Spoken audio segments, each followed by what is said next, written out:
Hello and welcome back to my series, Who Is? Now, in this series, I look at historical figures, gaming figures, and any figure that I feel is someone who's just worthy to talk about and someone that everyone needs to know. Now, with these, we try to get in and out real quick, give you the details, and then you learn a little bit more. And if you want to do more research on your own, I encourage you to do that. Now, today we're going to talk about Henry VIII. He was one of the most infamous monarchs in English history. Henry was born on June 28, 1491, in Greenwich, England. He was the second son of Henry VII and Elizabeth of York, and he was never intended to be king. However, events would soon unfold that would lead him to become one of the most famous monarchs in English history. His brother Arthur would die, and he would become the new Prince of Wales and heir to the English throne. Henry VIII became King of England in 1509 at the age of 18, following the death of his father. He married his brother's widow, Catherine of Aragon, also in 1509. Now see, Catherine was unable to bear Henry a male heir, which was a significant issue in the 16th century, as there had never been a female monarch in English history at that time. And the problem is the only child that Catherine had provided to Henry was a girl named Mary, who would go on to become Mary I, better known as Bloody Mary. Now, this led Henry to seek an annulment of his marriage, which was denied by the Pope. This caused Henry to break from the Catholic Church and establish his own church, known as the Church of England, with him as the supreme head of that church. In 1533, Henry VIII married his second wife, Anne Boleyn, who was already pregnant with their child. Anne would give birth to Elizabeth I, who would later become one of England's greatest monarchs. However, Anne was unable to bear Henry a male heir, and she was accused of adultery and executed in 1536. Henry VIII went on to marry 4 more times, with only his third wife, Jane Seymour, bearing him a male heir, Edward VI, the son he so desperately wanted. Edward would succeed him as king following Henry's death. His fourth wife, Anne of Cleves, was divorced after just 6 months of marriage due to Henry finding her unattractive.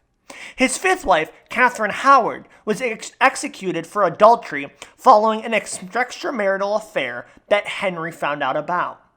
And his sixth wife, Catherine Parr, would survive Henry but bear him no children. Henry VIII's reign was marked by his pursuit of power and wealth, which was achieved by dissolving the monasteries and seizing their lands and wealth. He also established the Royal Navy and oversaw military campaigns in Scotland and France. Despite his many achievements, Henry VIII's reputation has been tarnished by his personal life and his marital problems, and his brutal treatment of those who fell out of favor with him. He's often portrayed as a tyrant, and his legacy has been hotly debated by historians. Henry was a complex and controversial figure in English history.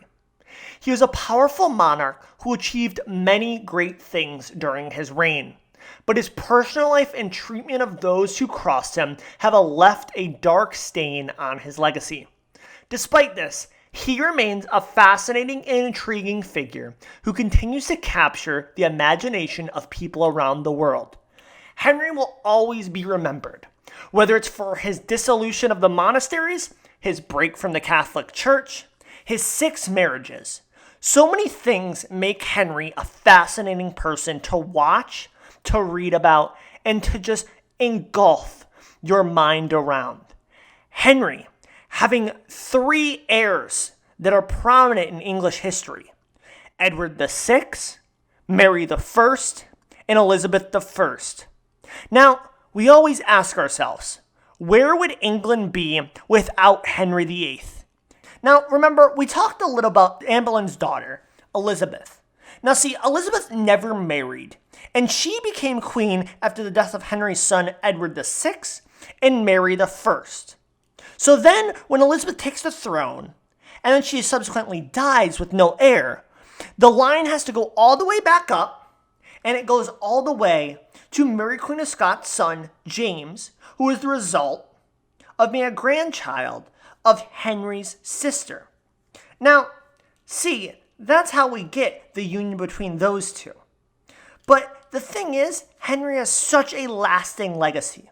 Whether you consider him a tyrant or you consider him to be a key figure in the foundation of modern English history, one thing is sure to be said. Henry's name will go on to remain in history. Now, I hope you enjoyed this Who Is series about Henry VIII. Look forward to seeing some great content around who is, whether it's a historical figure, whether it's a gaming figure. All as I can tell you is it's gonna be someone good.